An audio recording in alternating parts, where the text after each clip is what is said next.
So in today's video, pag-usapan po natin paano po ba mag-submit ng ating barangay annual budget sa ating municipal accounting or municipal budget office para po ma-review ng ating sangguniang bayan or sangguniang panlungsod.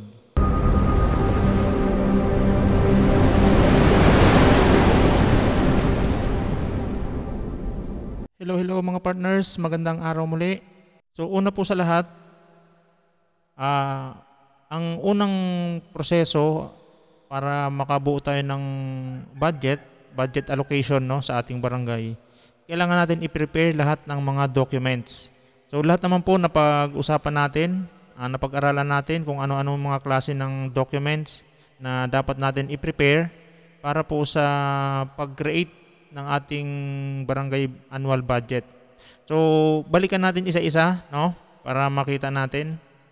So unang-una nga po, ito po yung Barangay Appropriation Ordinance. Binubuo po ito ni Barangay Captain at ito naman po ay gagawin ni Barangay Secretary or pagtutulungan po nila ni Barangay Treasurer. So kung okay na po ito, Barangay Appropriation Ordinance, next po natin ang Barangay Budget Message. So si Barangay Captain din po ang gagawa nito, although ang mag-type nito malamang si Barangay Secretary. So gagawin niya po ito. Once okay na po ang Barangay Budget Message, so diretso na po. So ito po ang next, yung budget expenditures and sources of financing. So sabi ko nga, inisa-isa naman po natin lahat ng documents. So tingnan nyo na lang po. Then ito po ay Program Appropriation by PPA, Expense Class, Object of Expenditure and Expected Results. Then List of Project Chargeable Against 20%. Then Plantilla of Personnel. So lahat po yan i-accomplish po natin. Kailangan magawa natin. Kasi hindi po pwedeng incomplete yung ating documents, baka hindi po ma-approve yung ating annual budget. Okay? So kung kayo po ay mayroong mga pagkakautang, so kailangan nyo po mag-fill up nyan. Ito po ay Barangay Disaster Risk Reduction Management Fund Investment Plan para po sa ating BDRMF. Then sa annual supplies procurement, so maraming klase po yan, itong mga annual supply procurement programs. So hindi lang po sa health, marami po yan. So dapat po meron kayo yan. Hahanapin po yan ng DILG. Barangay Devolution Transition Plan. So kung mayroong mga project po kayo na pangmatagalan, so kailangan din po niyan nakalista po dyan. Simplified Allotment Release Order. So yan, mga documents. Then cash program. Dito na po nakalagay kung ano po yung program ng ating budget. Then annual investment program. Ito po yung kabuuan ng ating mga investment program. Yan, dapat meron din po kayo yan. Then ito po ang resolution, approving and adopting kung kailan man po itong calendar year, Barangay Development Plan and Annual Investment Plan. So kailangan po may resolution po kayo niyan, ang sangguniang barangay. Then Certificate of Availability of Fund. So tingnan nyo na lang po dyan kung sino po yung gagawa. Tulad po niya, nakalagay po dyan, Barangay Treasurer. So siya po ang magagawa niyan. Then ito po, isi-certified po yan ni punong barangay. Okay? Then ito po yung program of works sa ating development fund. So dapat po meron kayong program of works kung ano po yung plano sa darating na development project ninyo, kung ano po yung gagawin. So yan. So kung nakita po ninyo, kumpleto na po lahat ng dokumento na gawa nyo na. So ibig sabihin, ready na po yan for submission. So ano po ang dapat natin gawin? Once na kumpleto na po ang inyong documents, na lagyan nyo na lahat ng kailangang details, gagawa po kayo, si Barangay Secretary, no? Si Barangay Secretary po gagawa nito. Gagawa siya ng letter. Ito po ay naka-address sa Honorable Sangguniang Bayan or sa Sangguniang Panlunsod. No? Kung tayo po ay nasa lungsod or nasa munisipyo, nasa municipality. So, naka-address po yan through kung sino po sa inyo, kung sino po ang inyong municipal budget officer or city budget officer. So, ano po yan sa kanya? True. Then, yan po, no? Ilagay yung logo, kung anong yung pinaka-letterhead nyo, lagyan nyo po yan.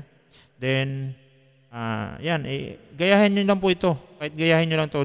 Gentlemen and ladies, may I have the honor to submit herewith 6 copies of calendar year, kung anong calendar year po yung inyong annual budget for this barangay for review, evaluation, and approval.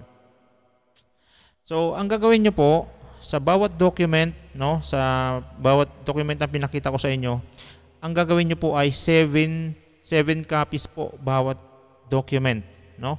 Kung halimbawa sa isang document ay 3 pages, so basta bawat page isi-xerox nyo sa hanggang sa 7 copy lahat. Kasi marami po niyan ang pagbibigyan. Mayroon po may iwan niyan sa Sangguniang Bayan, may maiwan sa municipal budget, may sa DILG, sa accounting, sa barangay. So marami po ang pagbibigyan niyan. Kaya hanggang 7 copies po ang ipoproduce ninyo sa bawat document. Okay? So yan nakalagay, please acknowledge receipt hereof. Then, Billet Reyers, Barangay Secretary. So, ang gagawa po nito si Barangay Secretary. Sa lahat po ng mga document na tig 7 copies, ito po, 7 copies din po ito, itong letter na to, no? So, ito po ilalagay nyo sa pinakaibabaw at isasabit nyo po yan na sa isang folder. Isasabit nyo po yan sa Municipal Budget Office or sa City Budget Office, no? Kung nasa city po kayo. So since kami po ay nasa municipality, so sa Municipal Budget Office.